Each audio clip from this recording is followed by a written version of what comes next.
On today's show, we have former big league catcher Matt Walbeck, and he shared with us his path to the big leagues and what he's doing now with his academy at walbeckbaseball.com.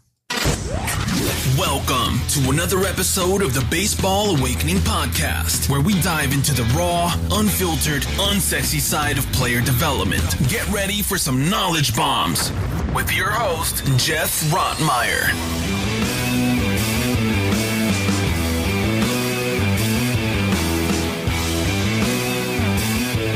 Welcome to the Baseball Awakening Podcast. I'm Geoff Rottmeyer. Today, I am joined with former big league catcher of the Cubs, the Twins, the Tigers, the Angels, the Phillies, and the Rangers, Matt Walbeck, and currently the owner of Walbeck Baseball Academy, which can be found at walbeckbaseball.com, as well as all the social media channels, Twitter, Facebook, Instagram, YouTube. Matt, how are you, sir?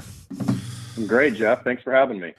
Matt, I'm excited you're here. Listen, you spent 16 years in professional baseball, and 11 of those years you spent the majority of your time at the big league level, something that only 19,000 plus people in the history of the game have been able to do. So you were pretty good. So I'm excited to listen to you and hear about your path to the big leagues and some of the things that you went through. So let's just kind of start with your youth days in Sacramento. Yeah. So I guess to start, I'm an only child, and my parents divorced when I was very young. So I don't remember living with my mom and dad together. So I was kind of the latchkey kid who would spend weekends with my dad and stay with my mom during the week. My mom was a school teacher, and my dad owned properties, in particular apartment buildings, a few of those. And so he was able to have a lot of spare time, and I shouldn't say spare time, but a lot of time available for me and coaching me and basically being there for me to follow my love, which was playing baseball. So when I was 5, I just told my dad, I said, I want to be a Major League Baseball player. And he said, well, we better start practicing then. So he instantly gave me that feeling of, yeah, this can happen. It's going to happen. And he helped plant that seed that from that point continued to grow into this incredible journey that is just like a dream, and still is, really. I'm still involved. Yeah. But, from that moment, we started playing catch together. This was back in 1975. And he came up, he would ask around. Obviously, there was no internet or anything like that. You just had to know somebody.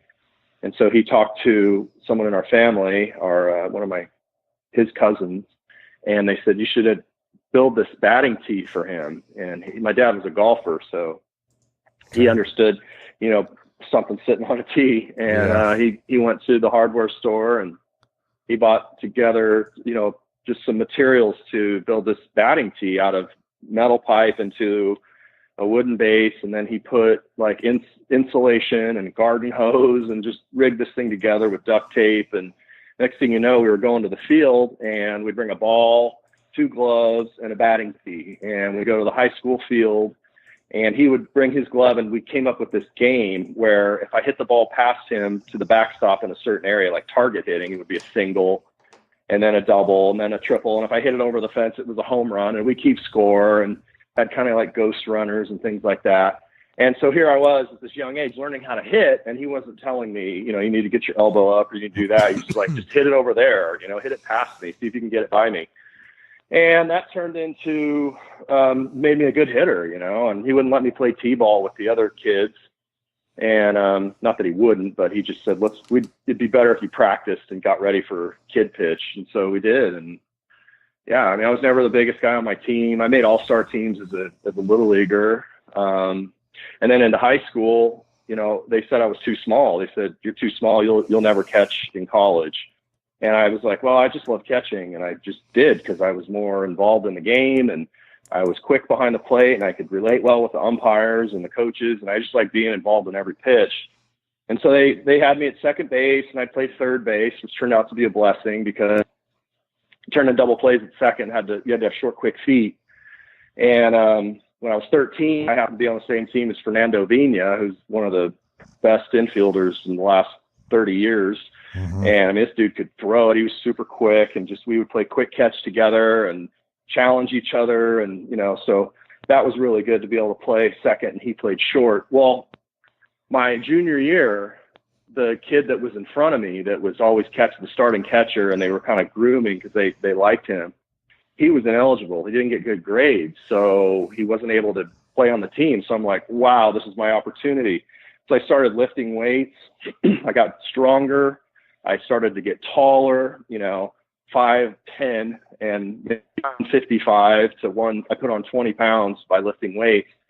And then my junior year, I catcher, and I started to really hit the ball. I had a guy behind me. His name was Wayne Weinheimer.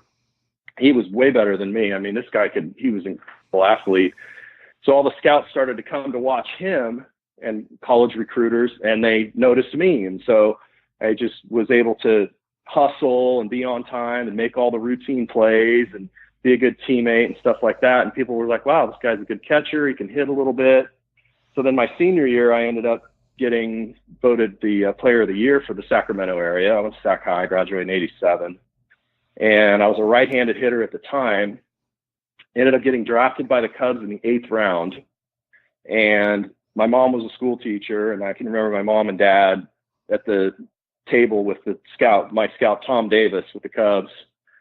And I'm thinking to myself, there's no way I want to go to college. I want to play ball, Yeah. And my mom's the educated one, and she's like, you should go to college. And, we had Fresno State and Miami and Hawaii that were interested, and certainly Sacramento City College with Jerry Weinstein. That's just an incredible program he had there. So, but I wanted to get out and play. So I ended up signing. I went to Whitsville, Virginia, population 10,000 in the Appalachian League. And I was off to a good start. I ended up hitting 314. I finished third in the league in hitting as a 17-year-old. And I'm playing against college guys and people from different countries who didn't speak the language. And it was just an awesome experience. I didn't know, but we ended up playing 70 games in 71 days that year. That was crazy. I had no idea our schedule was going to be that thick. Yeah. Yeah. So then moving right along, I thought the game was pretty easy, and I didn't really work very hard that off season. The next year I got my ass handed to me. I just didn't perform well at all. I hit like 218, and, it was a 142 game season in Charleston, West Virginia. And I really got knocked around. It was a humbling experience. So I said, enough of that. I'm going to be out of this game real soon if I don't start working my tail off in the off season. So I got back to this and understanding that this could not last very long if I hit 218. I'm not hit the weights, got stronger, went back the next year and started to reinvent myself, and I played better. But then in August of 89, I had a career-threatening knee injury where there was a ball hit to right fielder in Cedar Rapids, Iowa, and Jeff Branson was on second, and Eddie Taubensee was hitting, two guys with the Reds in A-balls in Midwest League.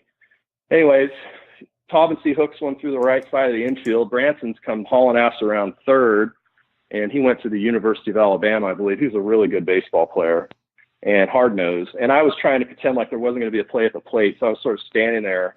And the ball comes in, and I catch it, and I step back, but my toes pointed towards second base, and he crashes into me with a really good hard slide, and I tear my ACL and my MCL. So I'm like, oh, man. So Brad Mills was my manager, and he was a Major League Baseball player for the Expos and really good manager, good coach.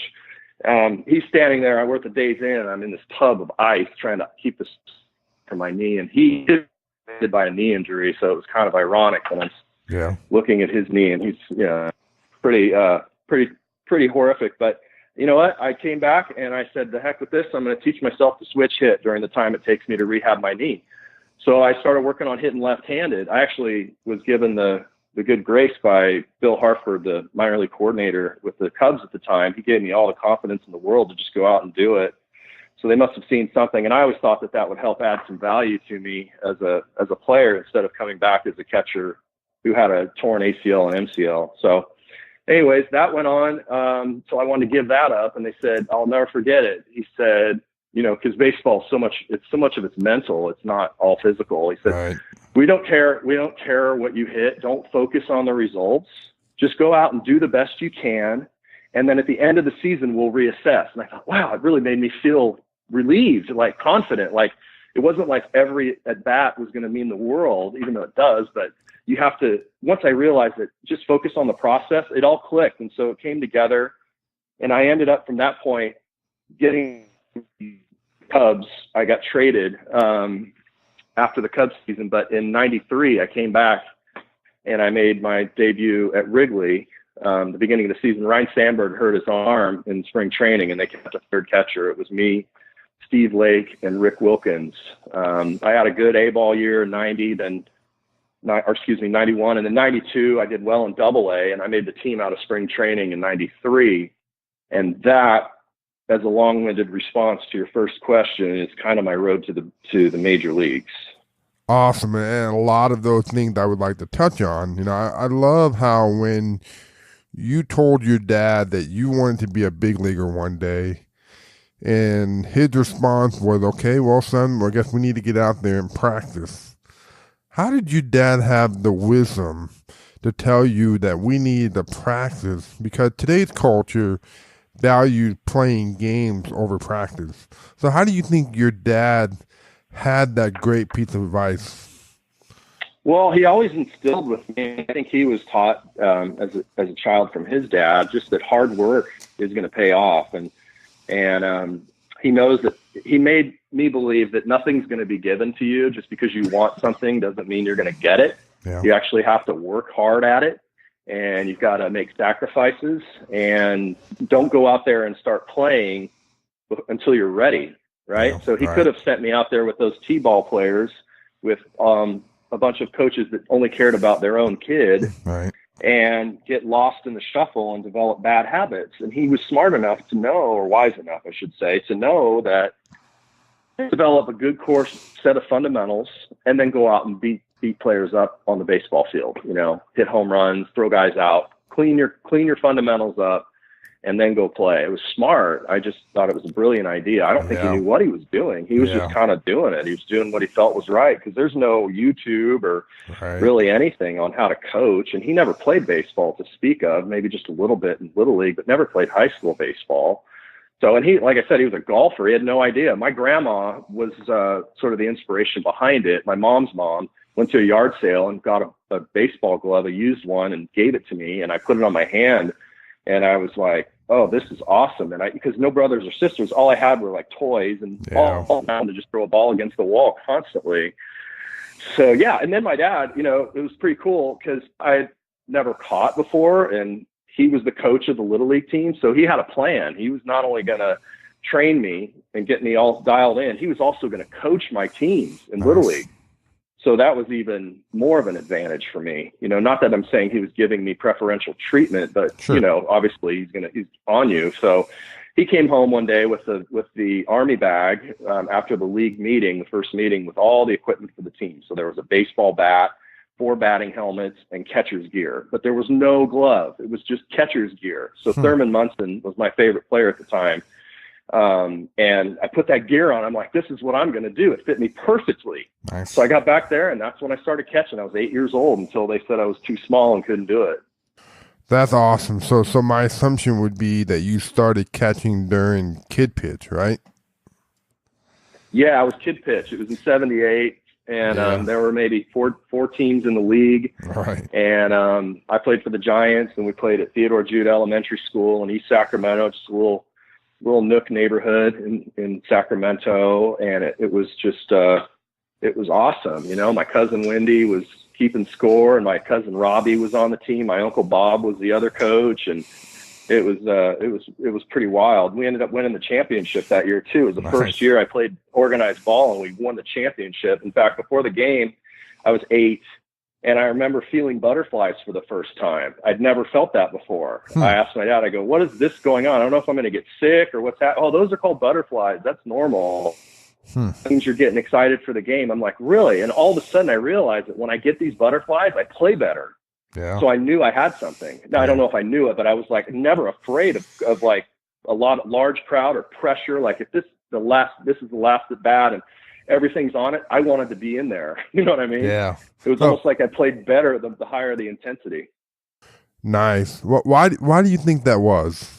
Love, man. It's all about love. I mean, if you love what you do enough and you're into it and that's your special space where you want to be, you get excited. You know, I have a Labrador and he gets excited every time we go out and go throw the Frisbee. You know, that's kind of how I felt when it came to baseball. It was like, oh, I love this. I'm going to be excited for it. I don't know. I mean, you can't teach it. Yeah. There's no way. Right. You can just be put in a situation and then you see how you respond to the situation. Right. You know, I love the process that your dad took to teach you how to hit, put the ball on the tee, and give you different targets at different places with a simple instruction of hitting the target. Man, that's brilliant. So did he do something similar for catching?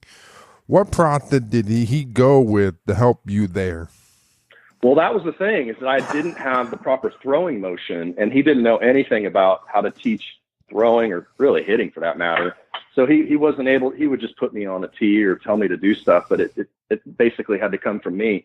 But he couldn't teach me how to throw. I didn't know how to throw. I pushed the ball for the longest time. And then what he did, though, was really cool, is he signed me up for a baseball clinic at Sac City College. It was Lefty Surfa. He had this little circuit going around back in the days, you know, late 70s, early 80s.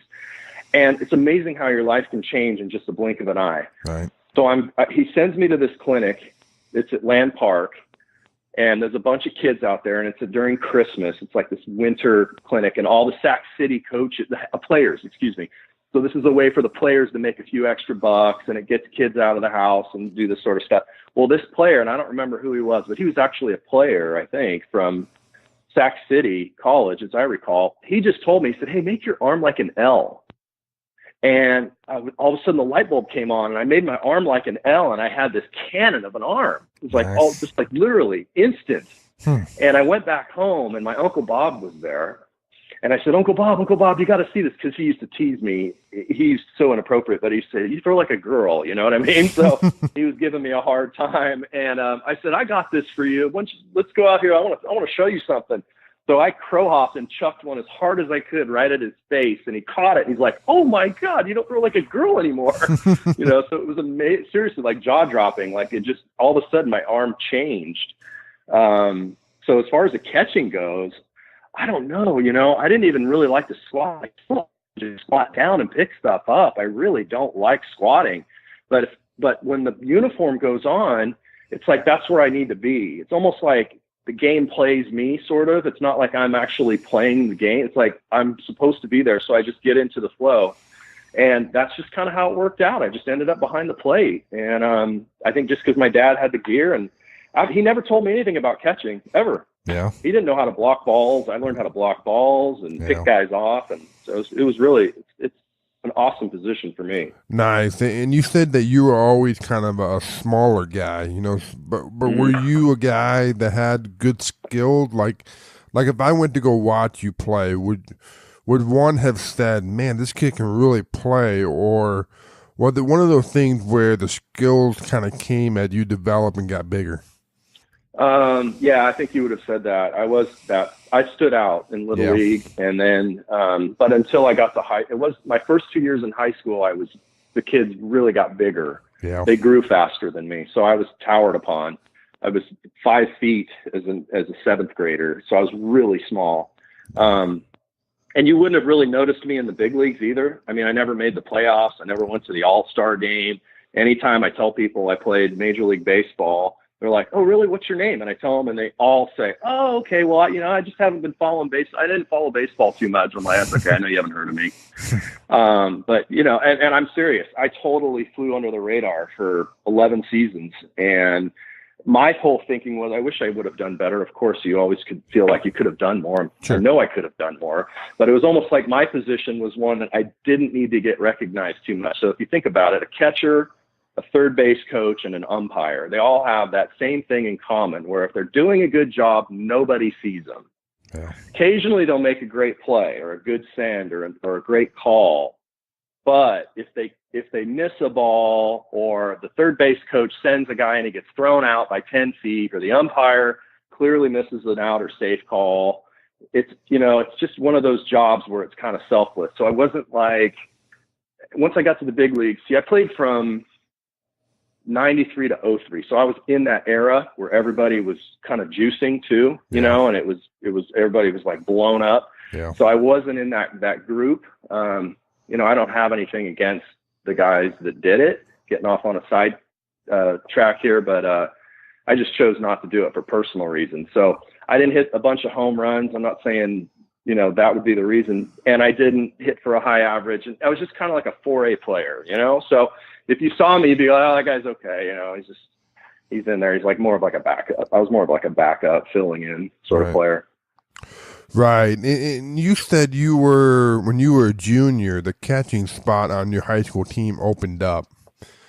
And somehow you knew that, hey, I needed to get stronger. So I needed to lift. Where did that come from? Because there are a lot of kids out there that would have had better opportunities if they would have had this realization that you had in needing to lift. So where did this come from? And why did you think that was going to help you? Because, I just knew that the only thing I was lacking was strength. And the only way I was going to get stronger is if I went to the gym and I started lifting weights and I started eating more and I started eating powders. And like when my shower was heating up, I would do 20 push-ups. I taught myself to juggle. I would stand in my room, not only just lifting, but I would stand in my room, and I had a really small bedroom with a dresser, and it had a mirror on it. And I would just practice my stride. My room was so small I couldn't even swing a bat in there. So I would just practice my stride, and I'd pick my front foot up and I'd stretch it out, and I'd practice my stride for like 20 minutes every night. And then I would visualize. I visualized as a kid, like when I was 8, 9, 10, I started visualizing, and you read about it all the time now in mental performance training. I was doing that stuff as a kid. So I would pretend to myself, I would imagine that I was playing at Candlestick Park. I would imagine that I was playing at Yankee Stadium, and I would literally be there, and I would focus like walking around on the field, and I was playing. I'm like, no, I'm going to make this happen. And I started to believe it, and I started to like create this reality. Like there's a path here. I can see it first, and then it's going to happen. And sure enough, there I was one day. I'm standing on a major league field, and I used to think about it all the time. Like, well, you know, I've been here before. It's like you have to think about it first. And I think so many people don't have that skill, because it is a skill. It needs to be practiced and developed. And because what you think about can happen. And that's why you got to be careful what you wish for, you know? Yeah, I agree. You know, I love the visualization and the mirror work that you did. You know, it seems like you had a lot of awareness while doing so. You know, a lot of guys just do enough. You know, just do what they got to do at practice, and they think that's enough. But guys like yourself, you know, use other opportunities to help yourself get better, as you were saying, with the visualization and the mirror work. Absolutely. And it's got to be constant. You almost have to be obsessed by it. Yeah. And to where you have a spare moment, you're in the elevator and you're going up a couple floors, it's a good time to visualize or focus on your breathing, you know, and even just taking some time. And you see athletes do it all the time. You'll watch a guy shooting a free throw, or a kicker getting ready to kick a field goal, or a pitcher or a batter getting ready to pre-pitch. They take a deep breath, right? Right. And so doing that in the day when you're doing nothing, washing your dishes or waiting at a stoplight, and you just turn your brain off for a second and you go, I'm just going to focus on my breathing. And you get present. All that other stuff you were thinking about, all the other wishes and dreams and all that sort of stuff, now that gets a chance to go out there and work for you. Because if you never take time to be present in the moment, you know what I'm saying? And this again gets back to the visualization part. Right. You're never there. You never can get there. So I think that's where you're talking about, where you're just focusing on the physical part. You have to get out of that sometimes too. And what I mean by constant is like a little bit of this, a little bit of that, but don't forget to slow it down. Yeah. And not think about anything for a second. Only think about your breathing, you know, and it works. Did you play any other sports? I played everything. I played all the sports there were, but it was all rec. Yeah. I never played anything or school, and I was horrible. But I could play rec basketball where there's no officials, and I can play pool and ping pong and bowling, anything. Put a racket in my hand, I can hit it over the net, but never anything spectacular. And I play music, so that's kind of an outlet for me too. And I still play baseball. I'm in a men's league. It's awesome. Nice. So what age would you say, obviously we all say, when we're a little boy, we wanted to be a big leaguer, but at what age did you say, what, I'm pretty good at this, and, I'm going to really start to get serious about this? I'm telling you, there's the day I said I wanted to be a Major League Baseball player. Yeah. Yeah. And my life changed along the way. I mean, I was playing video games and going out with my friends and going to movies and riding my bike and doing all those things that kids do. But in the back of my mind, I knew that I was going to be a Major League Baseball player. That was all there was to it. There was never any doubt. Yeah. I never had a second plan. I never had a backup plan. People used to tell me that all the time. And I go, forget you. Don't tell me I have a backup plan. Yeah. I'll get there when I get there. Right. If I have a backup plan, I'm not saying I'm jumping out of an airplane. Of course I need a backup chute, but I'm not jumping out of an airplane. I'm putting one foot in front of the other, and I'm going to go to the big leagues. And that's it. And don't talk to me about a backup plan. It used to frustrate me. Well, what if you get hurt? And I got hurt, right? I got hurt. I blew my knee out. Now, don't you wish you had a backup plan? No, I'm going to become a switch hitter now. Yeah. And I'm going to be in the big leagues. Watch. And that's kind of how my frame of mind worked. I think that's a big part of it is people are scared to commit. Right. People are scared that because if they say they're going to do something and it doesn't happen, they feel like they're going to be embarrassed. Right. And you got to take chances. And I think that's why, it's such a small group of people, like you said, that have made it. It's such a very fast game at that level. So you have to do things differently. You have to think differently than the next guy. Right. You have to. It's all about what you think about. Right. And then there's the confidence level. And the guys that can really play and stand out have confidence on a different level than the average player. So you obviously had that as well. So can you talk a little bit about that? Where did this confidence come from? Because a lot of younger kids lack confidence. So where did this come from? And was there ever a time where you had some confidence issues that you had to work through?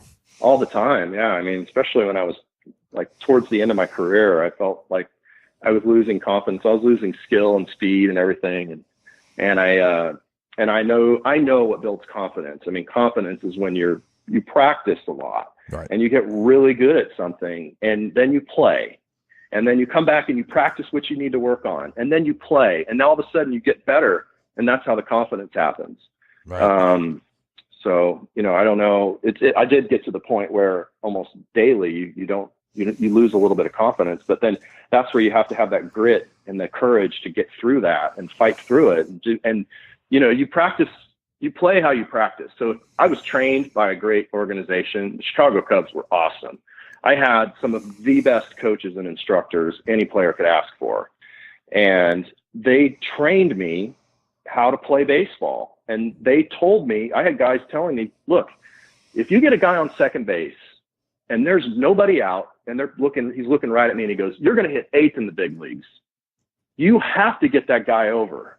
You have to get him in if he's on third with less than 2 outs. If they ask you to bunt, you have to get the bunt down. There's no exceptions. When that guy steals second base, you have to throw the ball on the base. You know what I mean? They're like scaring you. Like you have to. So then you get scared. You're facing Rivera in the 9th inning, or you got to hit against Randy Johnson, and it's like 50,000 people are screaming. And you don't have time to really do anything other than just what you've trained for, right? I mean, that's the point, is when you're in there, you're like, oh man, you talk about confidence. Okay, I'm trusting that what I've practiced up to this moment is going to happen, because I don't have much to think about right now, except I feel like this guy's going to kill me. You know what I mean? But it's good. It's a great feeling though. There's that feeling where you get through that fear and the noise is so deafening that all of a sudden you can't hear anything. I miss that a lot. I miss that feeling. That's a separate kind of juice that you don't get in normal life, where everything just, it's like somebody hits the mute button, you just can't hear anything. And that feeling of like they're underwater, but peaceful and calm, and you know that it's just going to happen. that's all about confidence too. Just being able to do your best at any moment. Right. So let's go back to when you got drafted, by the Cubs in 1987. This is an exciting time for anyone who's going through this process. So what was this process like for you when they called you and said they were going to take you? All the hard work that you put in leading up to this, what was that whole process like for you? Oh, it was wonderful. Yeah, it was great. Being drafted was awesome. Like I said, Tom Davis was with the Cubs. They drafted me in the 8th round, and I found out I was at practice for my American Legion team, and someone told me. And then the process came to, I signed the contract and I was off and running in Arizona. And then the next phase was I had to get through minicamp before I got to Whitfield, and just one step at a time. A lot of guys, when they get drafted and signed, they sort of shut down. I think to a certain extent, when I got to the major leagues, I think I hit a goal that was so high that I should have set higher goals, looking back on it. Yeah. Like I said, you feel like you could always have done differently and done better. Sure. But there's no reason to look back. But just the process was pretty cool. I didn't make a lot of money. I signed for $20,000 out of high school, which is nothing. And then they gave me 12.5 for college. And I used a little bit of that during my rehab with my knee. When I was rehabbing my knee, I went to junior college and got in a couple semesters, but I never did it for the money. I just felt like it was an opportunity, and I wanted that opportunity to get there. And that process, it worked for me. It was a long shot too, especially out of high school. It was just, looking back on it, I feel very, very fortunate. So now you've been drafted by the Cubs, and now you're going to Arizona. What was that like? You're 17 years old, and you kind of probably had this mental image of what you thought it was going to be like, and it probably wasn't anything like what you thought, or maybe it was. What was that like? When you got there, and everyone's pretty good, and there might be some foreigners there. So talk a little bit about what that process was like. Yeah, so it was crazy. I had no idea what I was getting into. Guy named John Rusnak picked me and Eric Perry up from the airport. Eric Perry was from Paso Robles. He was also drafted by the Cubs. And we flew from Sacramento to the Arizona airport there in Phoenix.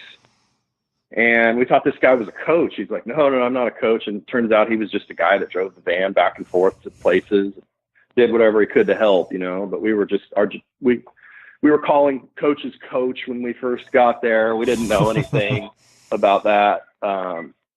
And they're like, no, don't call us coach, call us by our first name. I didn't understand that. One of my teammates was Matt Franco, who, I don't know if you've seen The Battered Bastards of Baseball. Yep. You've seen that show. It's really good. So Kurt Russell's his uncle. Bing Russell's Matt's grandfather. So Matt and I were just getting to know each other, and he was from Thousand Oaks, and I'm from Sacramento. He's like, what round were you drafted in? I said, I was in the 8th. And he goes, oh, I was one right before you, like giving me a hard time. And I remember Mike Harkey was a pitcher for us. He was a first rounder, and I'd never caught anything as hard as he threw. So there was a lot of stuff, I started chewing tobacco because it'll help keep your mouth moist. I mean, some of the craziest just the way of thinking back in those days was so much different. Yeah, and then the hotel, we stayed at this place called the Maricopa Inn in Mesa. It was just this little dive hotel or motel. You had roommates, and the place was just infested with ball players, and you'd walk down to the field, Fitch Park and back, and we'd eat. Like the clubhouse guy was a beauty. His name was Mike Burkhart, and he was classic, and he was super just gruff and had a cigarette all the time going, and a hangover, and he was stirring up the chicken noodle soup. He's got the big ash hanging from the smoke, and he's barking at us, come get your soup and orange slices. You don't like it, play better. One saltine cracker per guy. I mean, it was brutal. So, here we are. I'm like, oh my God, they're feeding us like nothing, It's just how it was back in those days. And, you had to wear shower shoes because you're going to get some sort of foot fungus. And, we're making $700 a month first year before taxes. and I got to find my own place to live. So I end up rooming with Eric Perry in this pet store in Whiteville in this small little tiny room. And we walked to the field, no car. So yeah, you had to learn how to live on your own.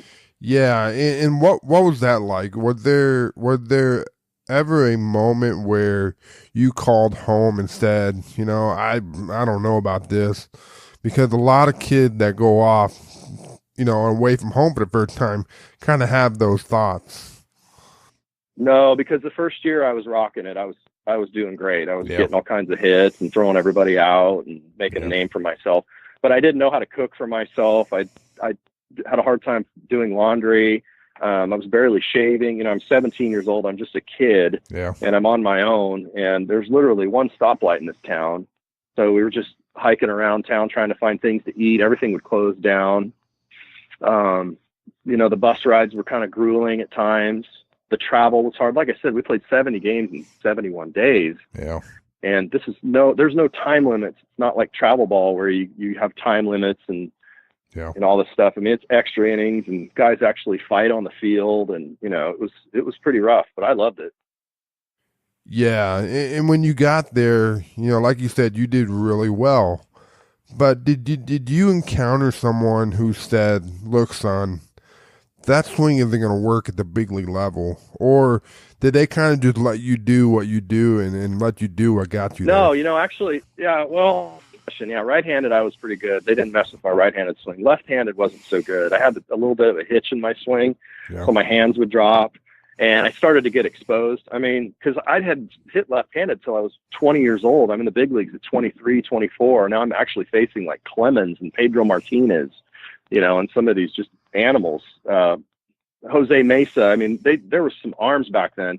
I know they throw harder now, but back then these guys were fierce. Yeah. And so I had this little hitch in my swing. And when I was with the Twins, they basically told me I had to hit a certain way, left-handed. I had to stand off the plate and dive in, and kind of like George Brett. And I did okay with it, but it just didn't feel right. And for whatever reason, when someone's telling you how to do something a certain way, you have a tendency to sort of not want to do it. I don't care how old you are. If I'm trying to, and I coach now, I have my own baseball academy. But you have to be careful telling do this, do that, because now the kid loses feel for it. I think I kind of lost the feel. I lost a ton of confidence. Yeah. But yeah, that happens. And so what happens is that once you lose confidence as a player, they'll pick you apart. Everybody, everything, whether it's the media, your hitting coach, your teammates, the opponent, the umpire, everybody. As soon as you lose confidence, everything goes against your way. Uh-huh. So that's why the great players have a way to maintain their confidence and feel like they're the best player in the world.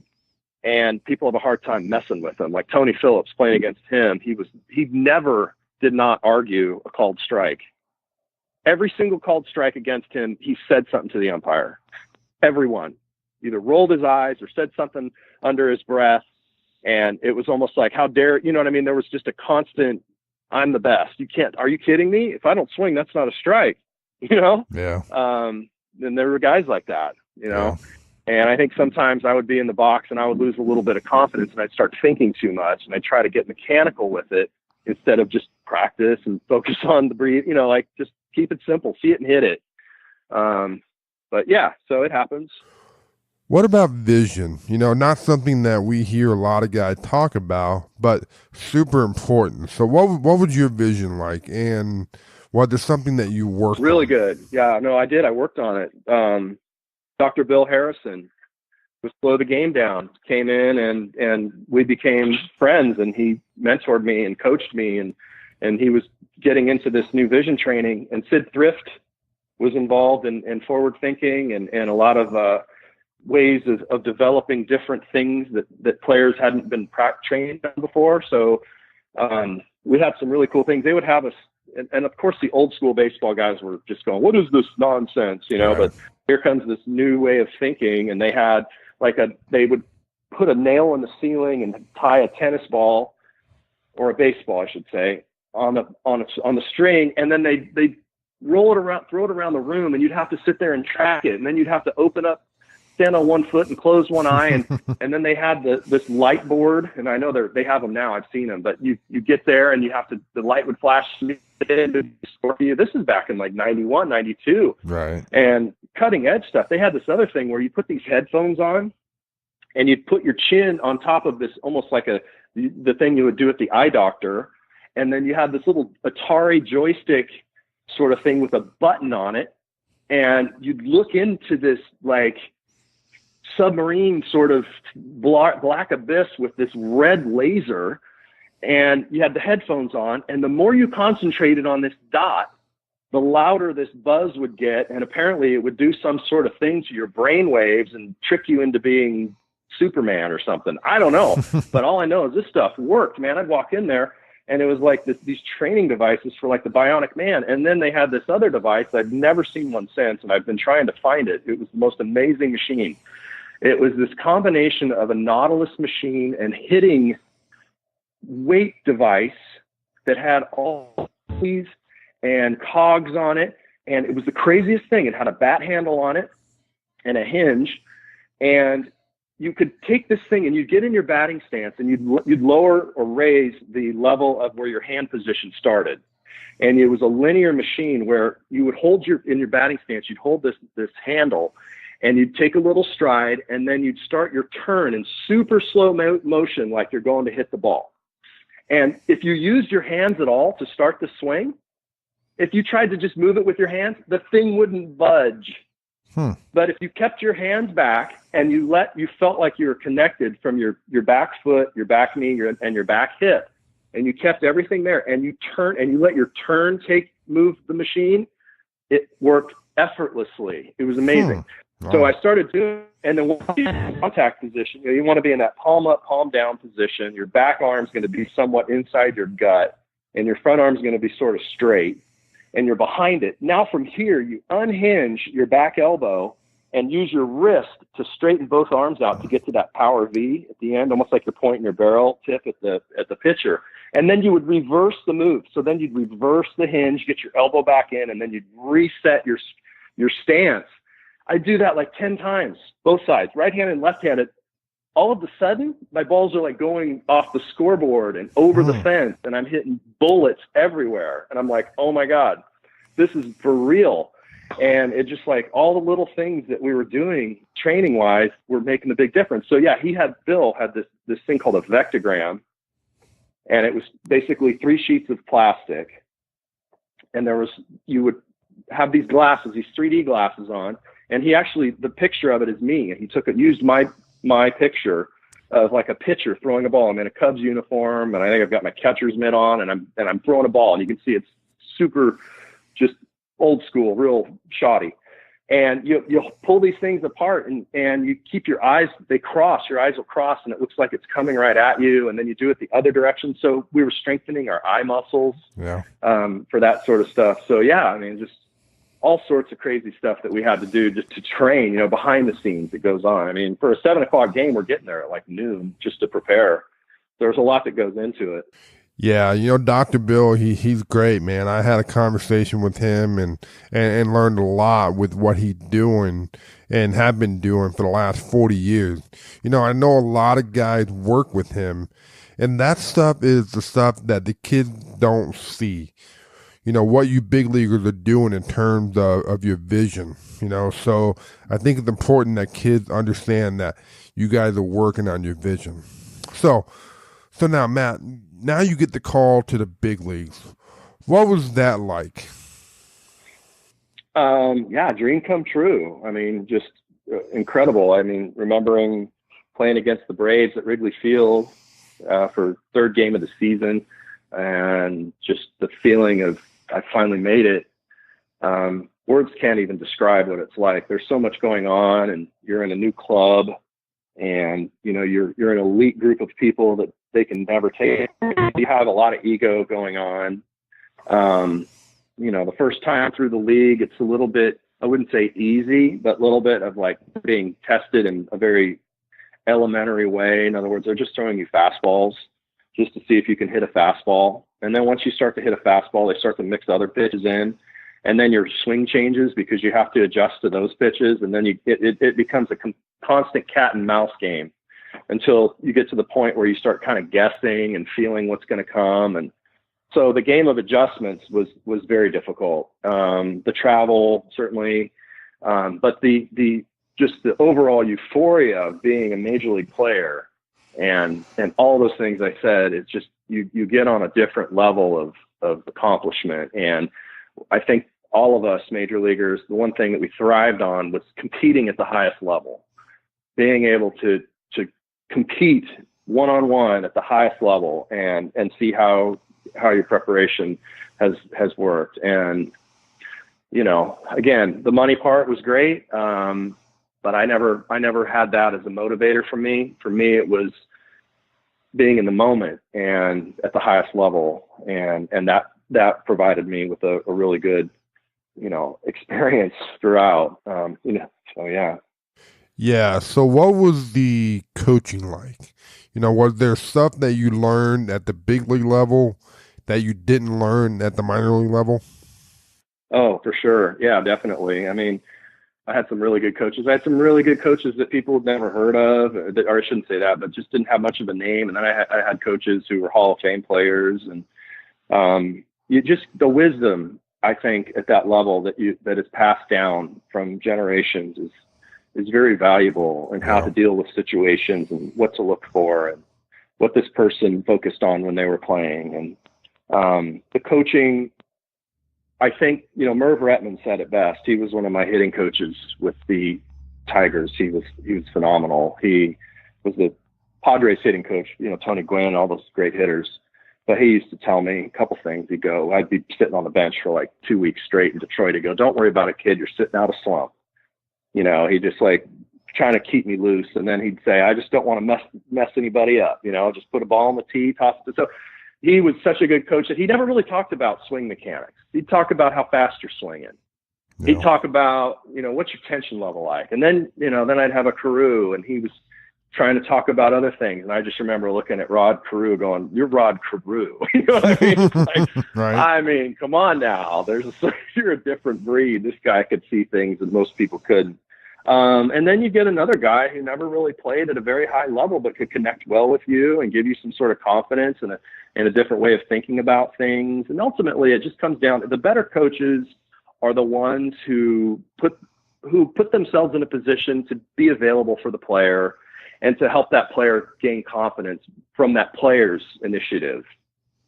Instead of telling a player what to do, the player's relating with them and just giving them something to bounce off, because ultimately the player's going to figure it out. Yeah. Coach just needs to be there to find a drill or something to help them figure it out and let them know how good they are.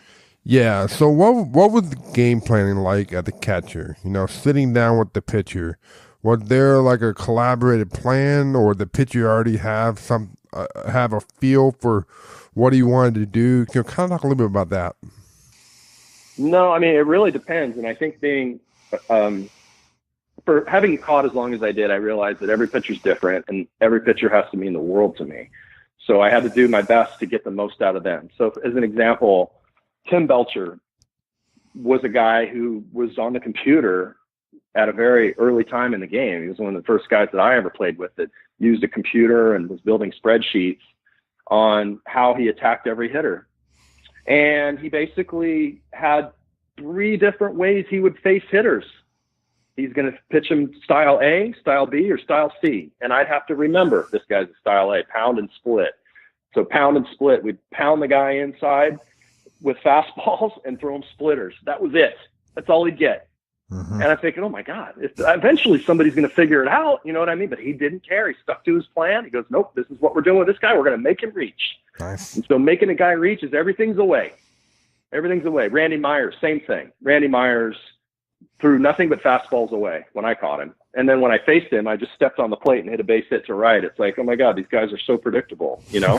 And then you'll get a guy like Jack McDowell. I love catching Jack. Jack was so simple. He'd say, yeah, if the guy's late, we're just going to keep throwing him fastballs. If he's early, we'll just throw him a fork ball or a slider. I'm like, okay, cool. He goes, yeah, let's just go right at him. I'm like, he goes, enough of this. You don't want to think too much about it. Just read their swings. They're late, stay hard. They're early, go soft. You know, it's very simple. Yeah. Troy Percival, just grip it and rip it. he came to spring training every year, and he'd have this new pitch. Oh boy, he's coming in with a changeup this year. Oh, he's coming in with a split, forkball. He's got all these new pitches. Basically, he was a 2-pitch pitcher. He had an amazing fastball, absolutely electric, and a hammer, just a 12-6 sledgehammer. And all I'd like to call was just fastballs. And I would mess with the hitter's tempo. I shouldn't say he and I, through this relationship we had, it was really cool. Where he would fake shake 3 times. No. He'd come set and he'd rear his leg up and throw a 100-mile-an-hour fastball right down the middle, and the guy couldn't hit it. And same thing. I'm like, eventually these guys are going to figure out. But he had so much confidence in his fastball and just his pitch. He would commit to it so much that it didn't matter. You know, there was this guy named Jared Washburn too. He was a really good pitcher, lefty. He had a broken scapula he was pitching through, and we didn't know what it was. We thought it was a sore shoulder. The dude was so tough. He was throwing 70-something miles an hour against McGuire and Canseco. I believe we're playing against the A's. And I remember thinking, this guy's got nothing. And he was throwing as hard as he could, and it wasn't even coming out of his hand faster than 75 miles an hour. And I'll be darned if those guys weren't popping it straight up and hitting it bullets right at D. Sarcina at short, and Erstad's making catches. And, you know, it was like, it's almost like if you commit to something, and it doesn't matter what you got, if you believe in it strongly enough and you turn it loose, you're going to get the hitter out. There's something about that, you know. It's as soon as you have that little seed of doubt, it's like, oh, you're gonna give it up. So I think that's the big thing, is just finding a way in calling a game. And by the way, pitching coaches don't call pitches. Managers don't call pitches. So when you see a catcher looking into the dugout, that's nothing more than for the running game. They'll have a coach that tells you when to throw over or pitch out or stuff like that. But there's too much responsibility in calling a pitch. So if my this pitcher's pitching coach calls a curveball and the batter hits a home run on it, that agent's going to end up calling the front office and say, hey, why is your pitching coach telling my guy to throw a curveball there? He wanted to throw a fastball. So they just don't even deal with it. Yeah. And so it's basically pitcher catcher. Nice. I like how it goes back to just keeping it simple. You know, this game is so hard, and we make it harder by overcomplicating things. And it's really just as simple as keeping it simple. Yep, that's for sure. Exactly. Yeah, you kind of have to. Less is more. Yeah. So know thyself, really. Know thyself. You got to know what you can and can't do. Right. And so what was that like? You know, when I look at the latter part of your career, there were some times where you got bumped down into AAA. You know, what was that like? Can you talk a little bit about that? Yeah, it was really hard. Yeah, man, it was really hard. So I was in the big league straight from 94 until 2000. And then after the 2000 season, I was a free agent with the Angels. And they had Benji Molina coming in, so they were going to let me go. It wasn't like I was released; it just my contract had run out. So I did a little pecking around for the 01 season. I ended up signing with the Reds, a minor league deal, and then about a week later, they ended up signing Kelly Stinnett to a major league deal. So I'm like, well, looks like I'm going back to AAA. So I had to go back to AAA. And, you know, back to wearing double ear flaps and riding the bus and, you know, eating pizza after the games and all that, and just different, you know, and humbling, and just like, oh man, I really have to go back here and play. But all of a sudden it became like, okay, this is baseball. Let's play. It doesn't matter what level you're at. You just go out and do your job and make the best out of it. And so I ended up getting traded from the Reds to the Phillies. Larry Bowa was my third base coach in Anaheim. Now he's the skipper for the Phillies in 01. And I'm like, great. So I go to Scranton and I finish off the season with Scranton and end up helping them go to the playoffs. So the team that I was on, the Louisville Riverbats, was the team I was on for the first half. And the second half, I was on the Scranton Wilkes-Barre Barons. And end up both of those teams go to the playoffs. So I ended up taking this other team or helping them. I took their pitching staff on my back and said, let's go.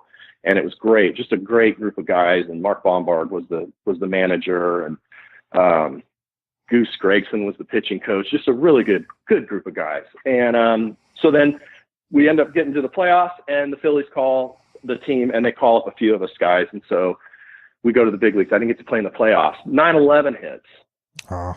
I've been in Philadelphia as a major leaguer for like a week or 10 days, maybe. 9/11 hit, and I hadn't played at all. And this obviously is a big this is terrible. What's going on in our country and so on. And my wife's pregnant with our second child. She's due any minute. And so we were in Atlanta when this happened. They stopped the season for a couple days, I think, and get back into it. And now it's been like 3 weeks and I haven't even played. And it's like I'm not even on the team, but I look and my name's on the roster. I'm just constantly in that extra slot in the switch hitter box.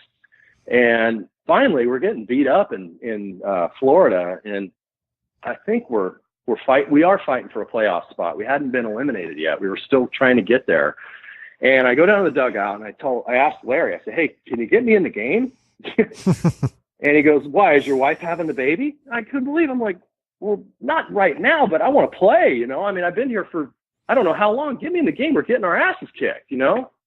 And he's like, okay, only if so-and-so doesn't get on. I'm like, really? Let's go. Come on. And he goes, okay, fine, you can hit. So I'm like, oh, shit, here we go. You know, so now my heart's pumping. I haven't played, and I tell you, it feels like 3 weeks, maybe more. All I'm doing is hitting 50-mile-an-hour batting practice. Now I got to face Antonio Alfonseca, who's throwing in the mid-90s. Okay, so I get in there. I realize, I'm like, all right, I haven't had a big league at bat all year. If I don't get something here, some sort of scratch, some hit, strike out, or fly out, or whatever, I'm not going to get on my baseball card. I'm not going to have that 2001. You know, I got to keep the streak alive. You know, I've been there 93 all the way to 2000. Now I got to get that 01. I mean, it's a big deal to me. So I get in there and we end up getting the counts at 3-2, right? Just like you imagine. Of course, 3 balls, 2 strikes. Here comes the pitch, you know, and I end up getting a hit. I got a base hit to right field. It was a legitimate line drive to right field. I ran to first base, and I just remember thinking to myself, I can't believe I just turned on that ball. I absolutely just turned on it. And, you know, it was almost no different than a pitcher getting a hit at that point. So that was it. I hit 1,000 for 2001 and then went back and had to chop some more rocks the next year in Toledo with the Tigers, but I ended up getting called back up to the Tigers. And I chopped some more rocks in 2003 and got called back up to them. And that was just an unbelievable year. We went 43-119 with the Tigers, and Alan Trammell called me into the office, and Dave Dombrowski and Al Avila were in there too. And they said, look, we appreciate everything you've done. We're not going to offer you a contract as a player, but we really think that you would be a good manager in our system. So you think about it. If you want to continue playing, we completely understand. It's just not going to be here. But if you decide you don't want to play anymore, we have a great spot for you. You can take your pick. You can either manage in the Penn League, or you can go to the Midwest League and manage in Grand Rapids. And so I thought, wow, well, that's kind of a backhanded compliment, I guess, you know? So I'm trying to figure that out as I'm wobbling out of the office. And, you know, we just finished one of the worst seasons of all time. So I go and I talk to my wife and I said, look, here's the deal. I said, I just got told by Trammell and Dombrowski that they don't want me to play, but they have a spot for me to manage. And, you know, I've always wanted to manage. I mean, I've always been involved in the game. And I tell you, I don't think if I can not get a job on one of the worst teams of all time, I think that's a good enough sign for me to move on, you know? So I took the opportunity and went into the managing thing, and had an absolute ball with it. I mean, it was wonderful. We got off to a real rough start in 04 and ended up winning the championship my first year. And we ended up winning another championship in 06. And then in 07, I got to AA with the Tigers in Erie, and we did well there also. We got to the playoffs, but didn't win it. Then I got voted manager of the year for all baseball and the Eastern League. So I'd had a few manager of the year awards in just a short period of time. And then I was interviewed by the Rangers to be their third base coach and catching instructor and spring training coordinator for the 2008 season. And so I accepted that position, and I coached 1 year in Texas and got let go after that year, and then went into the system of the Pittsburgh Pirates and managed for their team in AA in Altoona. First year was not very successful. Second year was extremely successful. We won a championship. I got another manager of the year award. And then they let me go. So I got let go, and that was sort of stirred up a little bit of a controversy as to why and you know what the deal is, because the Pirates hadn't won in over 20 years. And here they got this winning manager, and they're going to let him go. So that didn't look very good. So within 3 years, I was let go by 2 organizations. I went back, tried to get another job, which I did with the Braves. And I managed in Rome, Georgia for half the season and got let go mid-season there. So it was clear that this wasn't a good spot for me. to chop around and try and manage professionally. So I said, the heck with it. I'm going to come home. I'm going to do what I love. I'm going to coach baseball. I'm going to be a dad and a husband. By this point, I had 2011. I have 3 kids. And I started doing lessons, and next thing leads to another. And now I've got this amazing baseball academy here in the Sacramento area. We've got about 200 players. We have the best parents. We have the best instructors. We do things in an incredibly professional way, and kids are getting better. We started off with little cages. Now we've got 14,000 square feet. It's a private baseball school.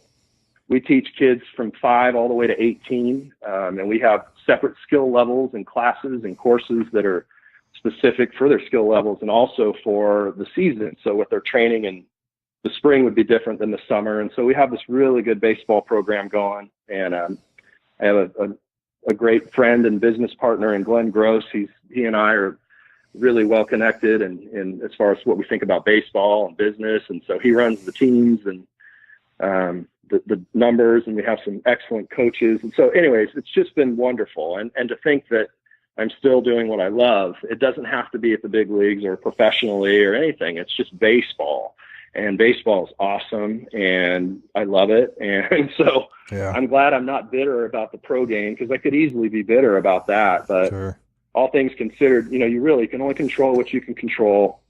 And, to be able to still be involved in something at a high level, because I think we are the best, and the kids are starting to really show that. So yeah, it's all good.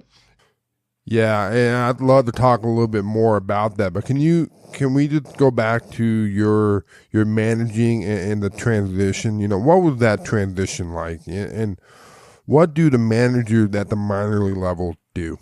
Yeah, so basically your job is to follow directives from the field coordinators or each individual coordinator. So you have your pitching, your outfield, infield, your hitting coordinator, your catching coordinator. It's a hierarchy system. So you have a group of those people that are being told how to run things from a higher level, who's being told by the general manager, who's being told by the owner. So there's a trickle-down effect.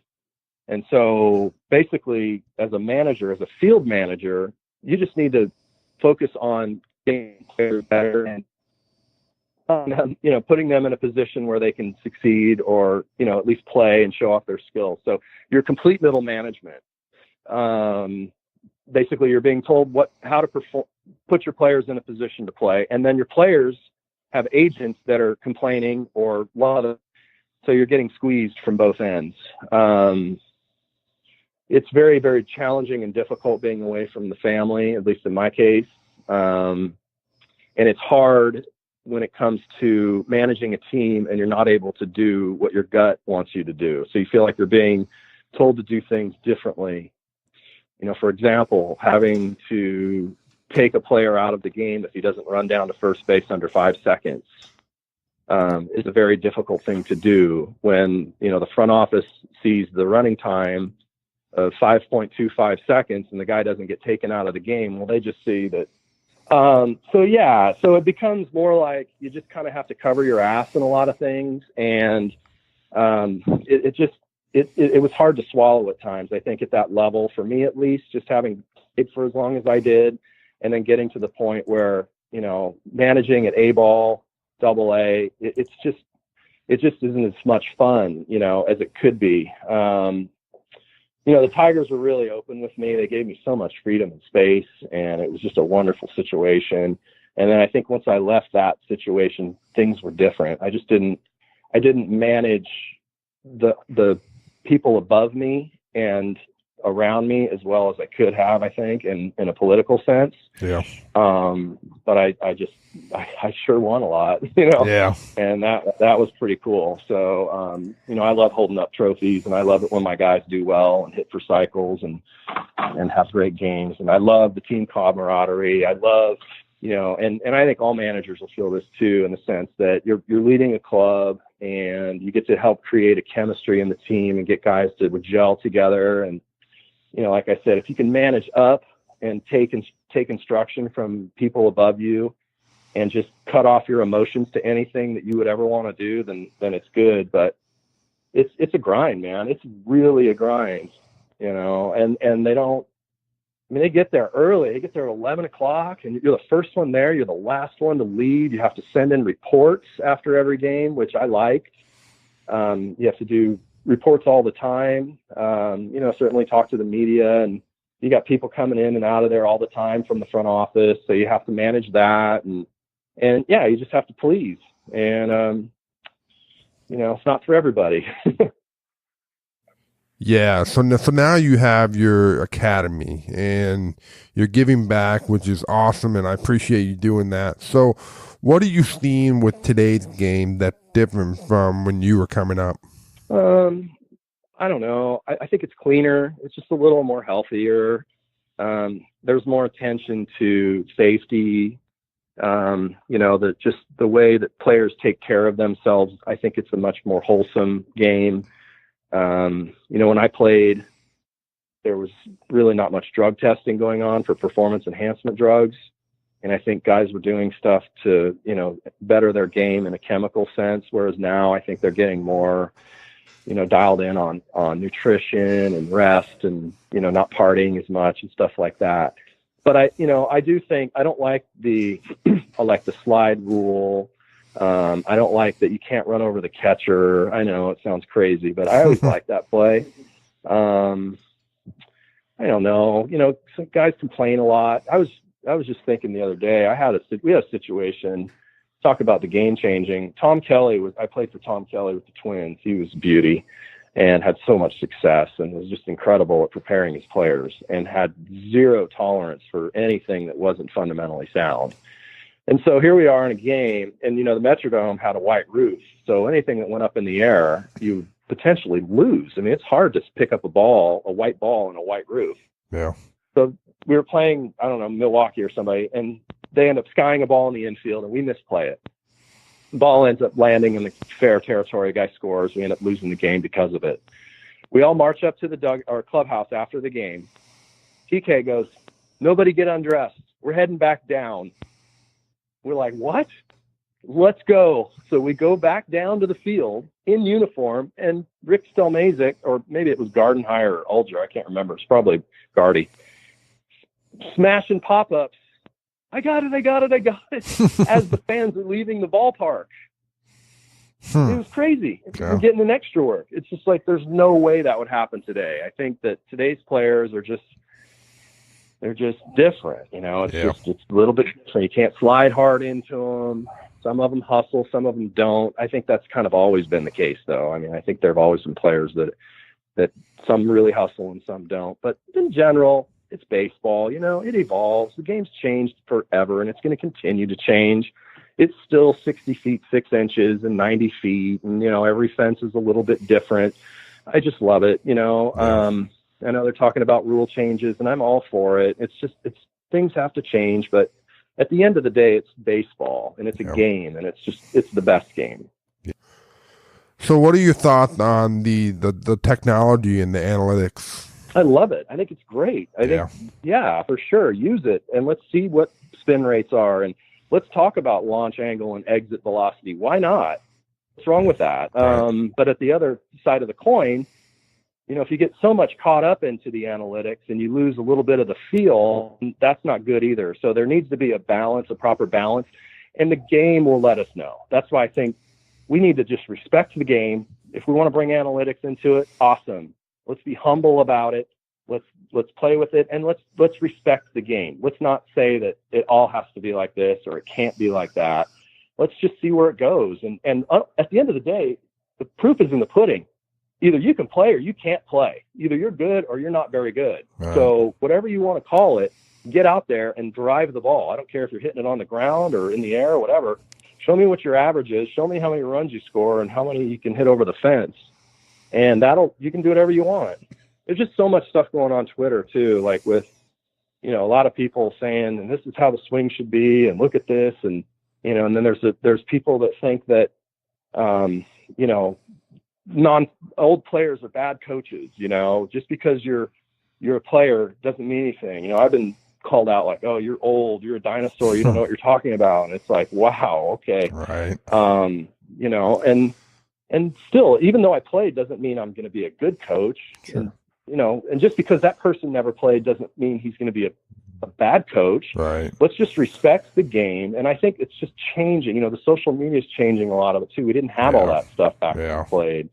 We get away with saying stupid shit to the media, and now you can't, you know? Right. And you can get away with doing stupid stuff on the streets, and people aren't going to be recording you. So these players nowadays, they have to watch everything they eat, put in their body, and what they post online.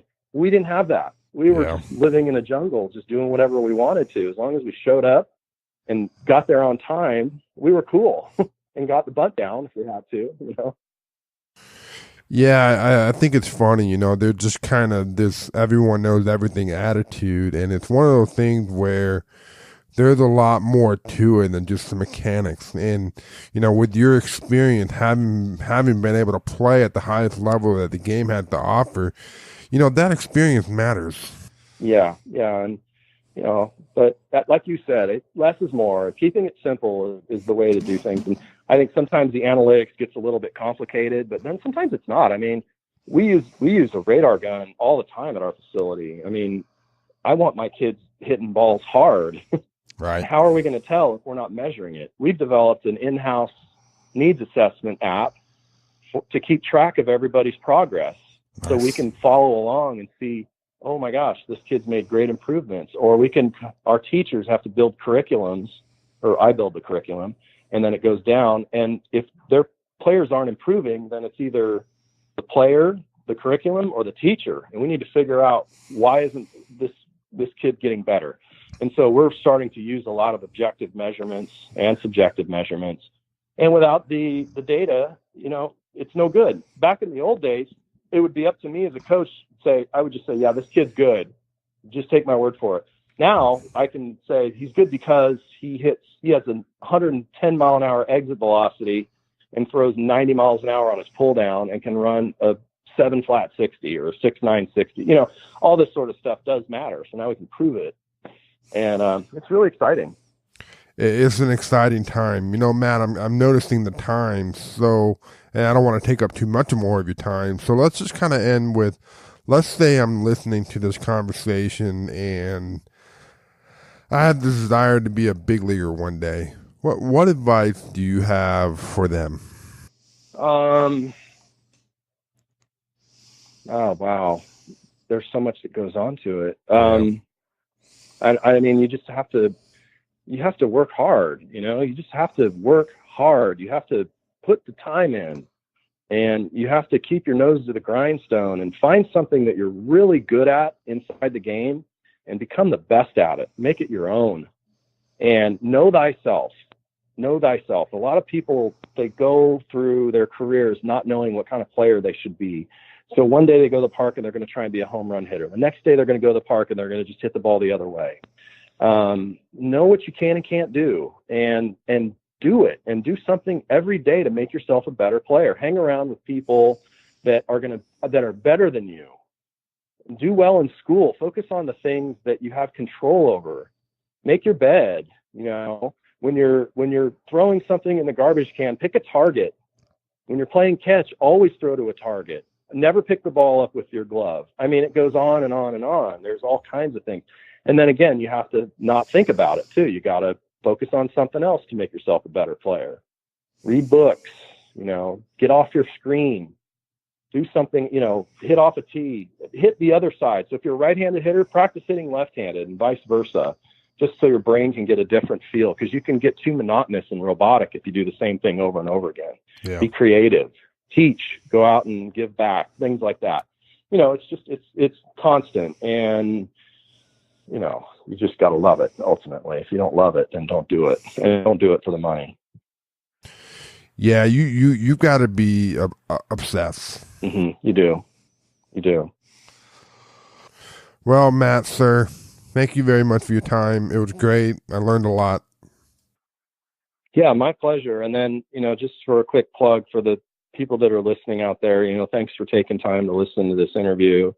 This is, I think, is my first podcast interview, so that's cool. If they could they want to learn more about Baseball Academy, they can go to walbeckbaseball.com and check out our website and follow us on social media. And I appreciate your time, Geoff, and I appreciate your questions, and hopefully we can stay in touch.